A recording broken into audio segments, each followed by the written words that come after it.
everybody. I'm Riley McShane from Allegion. You're watching United Rock Nations. Hello guys of United Rock Nation.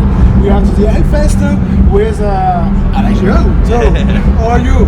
Good, good. Nice to meet you. Yes, nice to meet you. For your time is very good for you because you were on the show on the stage only 1 hour ago. Yep. So could you explain to me this first Hellfest, because it's your first Hellfest? Yeah. So what is your feeling in this festival and for this first presentation? It was awesome. It was awesome. We had a really good time. The crowd response was great. There was tons of people.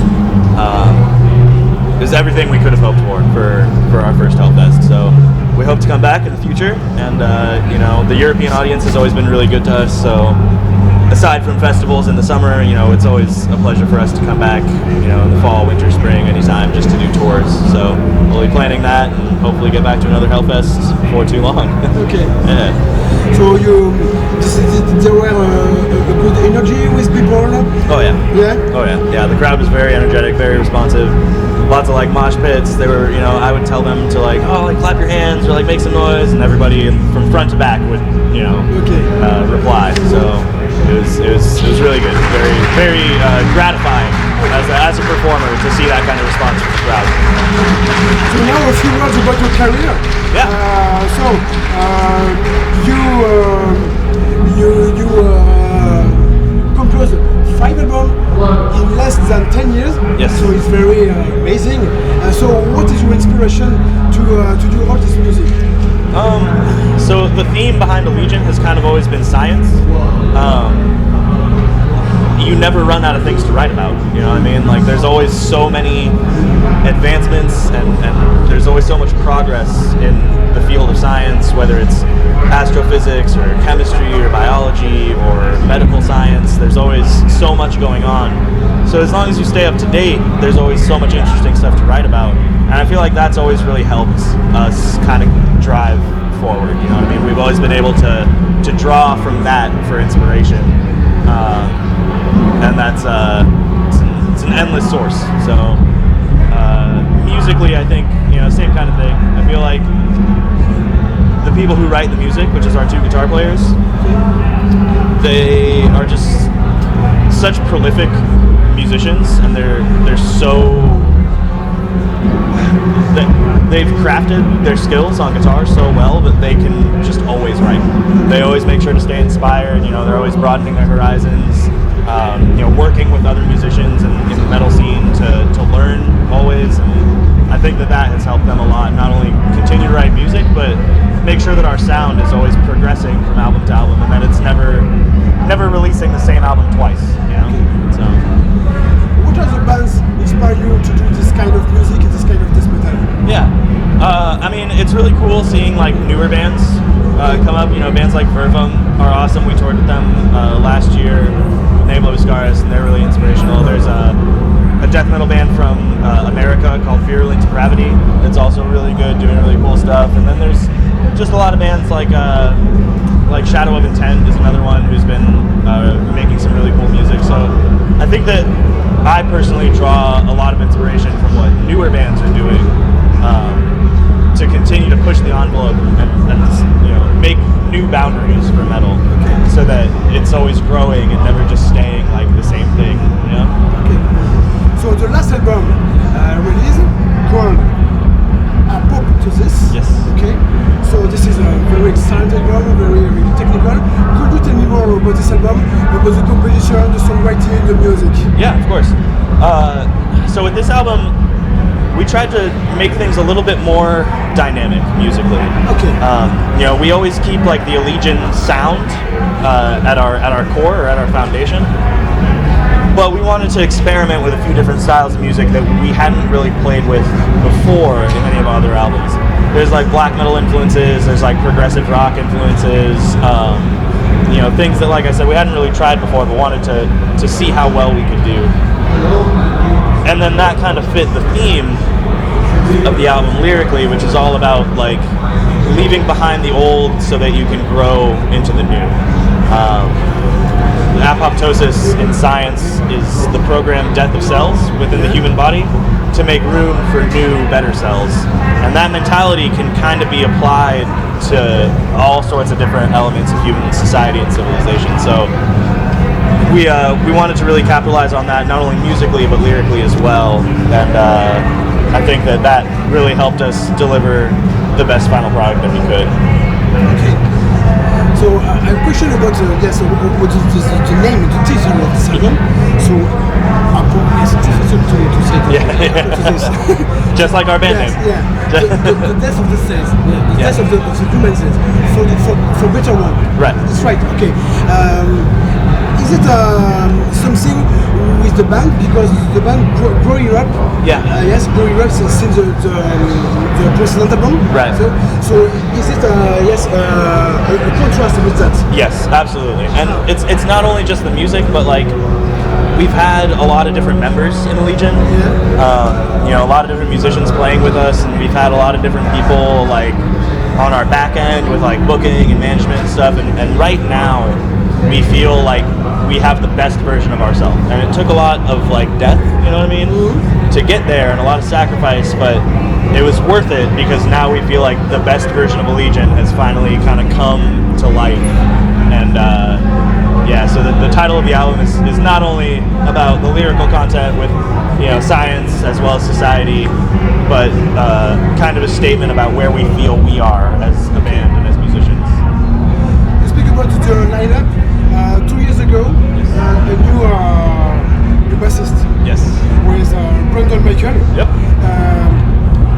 I read something in your label that this guy brought something new in your music. Absolutely. So could you explain to me what is new? What are these influences? Yeah, of course. So he has a really well-rounded musical background. He didn't just grow up playing metal. He grew up also playing like jazz and funk and blues and all kinds of stuff, as well as guitar for all those different styles as well. So he really brings a lot to the table as far as like how he can apply his playing into our music.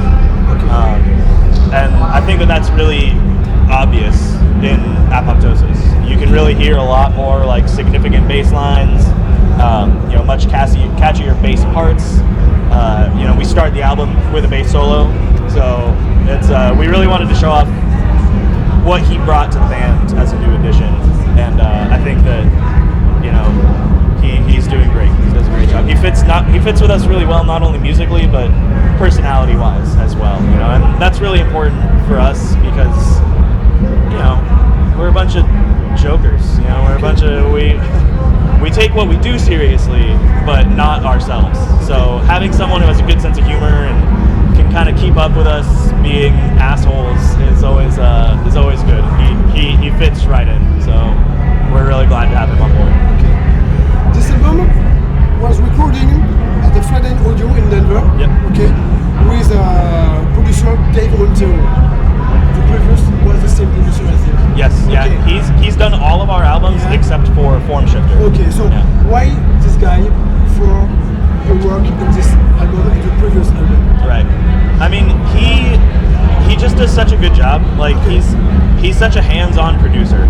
If you're if you record a part and he doesn't like it, he'll tell you. And not only will he tell you and be like, hey, I don't like that, you should do something different, he'll work with you on the spot to kind of try to figure out a better way to play it or a better way to sing it or something like that. So having someone that's that hands-on is really valuable because it gives you a different perspective, a different creative perspective.